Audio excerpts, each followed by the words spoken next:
Débriefing de ce Grand Prix de Bahreïn, Pierre, aujourd'hui. Alors, on se réjouit évidemment de la victoire de Ferrari, de Vettel, magnifique victoire, parce que on a le sentiment profond qu'on a un championnat. On le sait maintenant, Pierre, Ferrari va être compétitif toute la saison et nous, on s'en réjouit parce qu'on c'est vrai que Mercedes, on n'a rien contre Mercedes, mais on a envie de voir de la bagarre et on sait qu'on l'aura toute la saison. Qu'est-ce que tu en penses, Pierre? Moi, je dis chapeau. Je dis chapeau à Sébastien Vettel et à la Scuderia. J'ai vu que tu avais déjà emprunté le couvre-chef de Vettel, donc tu n'es pas très objectif ici, Ziv. Mais bon, c'est vrai que tu as raison, tout le monde se réjouit, parce que quelque part, je pense qu'on est tous des tifosi dans l'âme. Ferrari fait tellement partie de l'histoire de la course, de la passion de la course, que voilà, on ne peut pas être anti-Ferrari, je pense, fondamentalement. Donc là, non seulement il y a cet attachement à la Scuderia, mais ça fait quand même 3 ans qu'on a cette domination de Mercedes qui est absolue. Alors on a eu certes les duels fratricides entre Lewis Hamilton et Nico Rosberg, mais là on est content d'avoir à nouveau une vraie compétition avec 2 écuries concurrentes, les plus fortes écuries du championnat, celles qui ont le plus de ressources, le plus de moyens, etc. Mais voilà, on voit qu'ils sont très très proches l'un de l'autre, ce qui est une très bonne nouvelle. Et voilà, qu'il va y avoir match. Alors sur ce Grand Prix-ci, Yves, Vettel et Ferrari ont été particulièrement efficaces, stratégiquement aussi. L'undercut. Oui, tout à fait, mais c'est exactement, parce qu'on sur ce Grand Prix-ci, on s'est régalé, Pierre, parce que on a eu de la bagarre jusqu'au bout, parce qu'Hamilton est revenu, rappelons-le, il avait eu 5 secondes de pénalité pour cette connerie qu'il a fait, parce qu'il faut l'appeler comme ça, c'est une connerie. C'est pas digne d'un champion du monde que de bloquer Ricciardo à l'entrée des stands. Évidemment, il y avait une idée derrière la tête, mais ça ne se fait plus, évidemment. Et c'était un peu idiot de sa part de croire que ça allait passer inaperçu. Maintenant, il a reçu 5 secondes de pénalité. Et en fin de course, mais sa Mercedes, elle volait. Il tournait 1,5 secondes plus vite que Bottas avec la même voiture. Donc, c'est que la voiture était bonne. Donc, on peut regretter que la course ne soit pas allée au finish. Parce que c'est vrai que Vettel a fait une course de toute beauté, mais Hamilton aurait pu très très bien revenir dans ses roues. Et alors là, on aurait eu une bataille royale. C'est-à-dire qu'on a eu un combat à distance. C'est vrai qu'il y a eu d'abord ce curieux premier relais avec Valtteri Bottas qui bloquait tout le monde. Il y avait 6 voitures roue dans roue après 15 tours de course. Parce que Bottas, voilà, il n'avait pas les bonnes pressions de pneus, sa voiture était délicate. Donc, alors on a parlé de consignes. C'est vrai que imaginons qu'Hamilton soit passé devant en début de course, il gagnait le Grand Prix. Alors c'est vrai qu'il fait une bêtise, mais moi j'ai envie de mettre ça sur l'instinct de compétiteur. Il rentre au stand, il y a Ricciardo juste derrière, il veut pas ressortir derrière. Enfin voilà, bon. Mais effectivement, c'est une faute, donc c'est sanctionnable et sanctionné. Et sans ces 5 secondes de pénalité, peut-être qu'on avait un vrai combat roue contre roue dans les derniers tours, même si Vettel a sans doute un petit peu contrôlé les écarts. On a vu qu'à distance, ils se répondaient les uns les autres. Et c'est ce que j'apprécie aussi dans ce règlement 2017, Ziv, c'est que les pneumatiques permettent justement de continuer à attaquer jusqu'au drapeau à damier et ils s'en sont pas privés.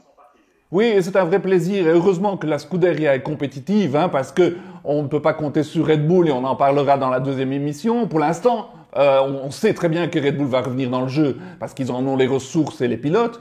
Mais que la Scuderia soit à tel point compétitive, c'est quand même dû à Mattia Binotto en grande partie. On n'y a pas cru l'année passée quand il a été nommé, mais apparemment c'est un motoriste dans son âme et c'est un garçon très très talentueux au niveau moteur. Et donc cette année, c'est un championnat de moteur et on le voit, le Mercedes on savait qu'il allait être dominateur, mais que le Ferrari revienne dans la course, c'est vraiment grâce à lui. Oui, alors, maintenant, c'est pas vraiment un championnat de moteur, Ziv, dans le sens où le changement de réglementation technique 2017 ne concerne pas le moteur quelque part.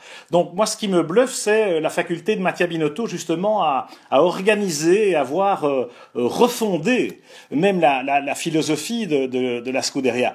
Alors, un autre petit bémol. On sait qu'il est italo-suisse, Binotto, et qu'il y a peut-être de la rigueur helvétique dans son approche. Je crois qu'il a été formé à l'université de Lausanne, pas spécialement comme motoriste. D'ailleurs, il a une formation relativement générale.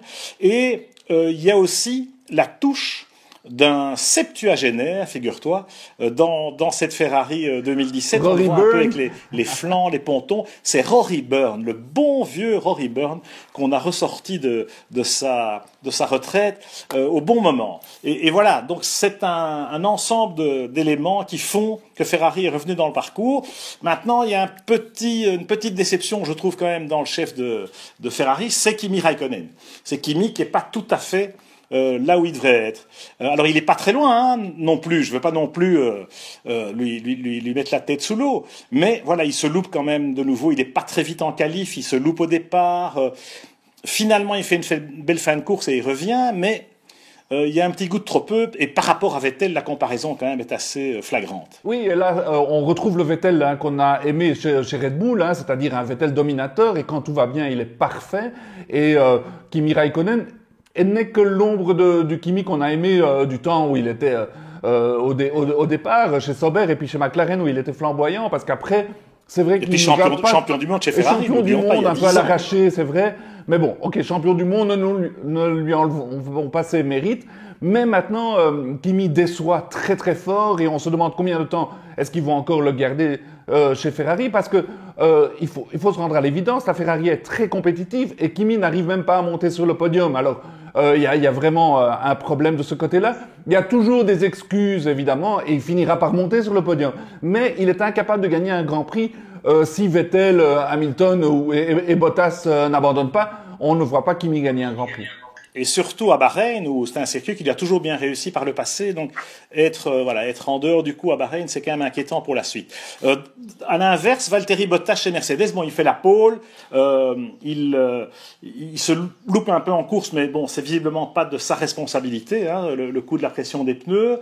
Il subit quand même cette espèce de consigne d'écurie pour quand même jouer le jeu de l'équipe pour que Lewis Hamilton aille chercher Vettel, ce que Bottas n'était pas capable de faire.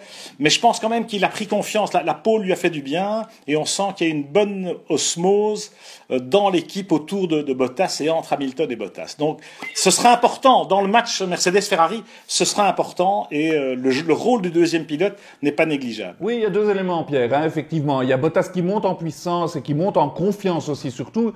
Il a signé sa première pole. Il nous a vraiment rappelé Nico Rosberg sur ce coup-là. C'est que faire jeu égal avec Lewis Hamilton dans cet exercice, c'est vraiment pas évident. En course, par contre, bon, il a eu quelques petits soucis, comme tu dis, très bien, mais Hamilton était vraiment bien supérieur, même au moment où il a reçu ses consignes de le laisser passer. Il était moins vite qu'Hamilton, c'était logique. Maintenant, il faisait grise mine sur le podium, et évidemment, pourquoi? Parce que c'est un garçon intelligent et qui voit très bien qu'il a déjà une victoire de retard en points, disons, sur Hamilton, et que c'est clair que chez Mercedes, ils vont mettre tous leurs œufs dans le même panier. Ils savent bien que le championnat va se jouer entre Vettel et Hamilton, et pas avec Bottas, alors que Bottas, au matin de cette course, osait espérer rentrer dans le jeu de ce championnat, mais là, il devra se contenter d'un deuxième rôle, Pierre. Oui, maintenant, la balle est dans son camp. On verra comment il se comporte en Russie et sur les Grands Prix suivants. S'il prouve qu'il est capable de gagner, ben, il peut encore revenir dans le match. Bon, restons-en là pour aujourd'hui, Ziv, parce qu'on a déjà été bavard, mais on est content. Voilà, il y a de l'excitation dans l'air parce que tout le monde sait que maintenant, il y a une affiche, il y a un vrai match. C'était pas un coup d'esbrouf ou un coup de bluff. On sait qu'on a deux teams qui sont vraiment en compétition pour le titre cette année. Oui, les autres sont loin, mais on se réjouit de cette bataille, c'est vrai.